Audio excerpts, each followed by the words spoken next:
CSI Fatal Conspiracy is a game that makes you feel like you're playing an interactive version of the show. You solve cases along with the CSIs from the show. You find the evidence, you analyze it to find out what it means, and you eventually solve the crime. One of the reasons people watch CSI is that they get to go along for the ride and solve the case, and that's exactly what's been captured in Ubisoft's game. One of the best things about the show is its production value. The cinematography is great and the choices are artistic.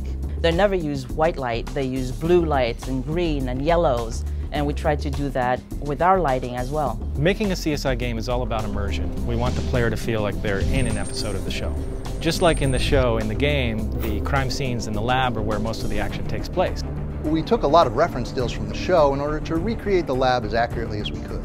The CSI tools in the lab are a way of giving the player the experience of detecting, collecting, and analyzing the evidence, just like in the show. Well, some of the environments you'll find in the game are a burned out building, a construction site for a Las Vegas resort, or a mansion on Lake Mead. Little details like flies buzzing around a light fixture or safety tape flapping in the wind all make an environment feel more alive. At one point you search a burned out building. We have smoke effects going up and dust effects coming down, just like they would in the show.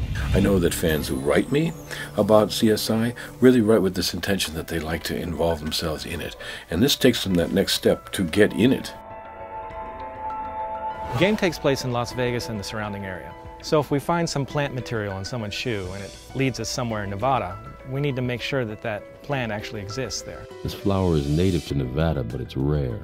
The process for creating a character model begins in the initial design phase, where we talk about who a character is. The next step is to gather reference material and do a concept drawing. Then we create a 3D model.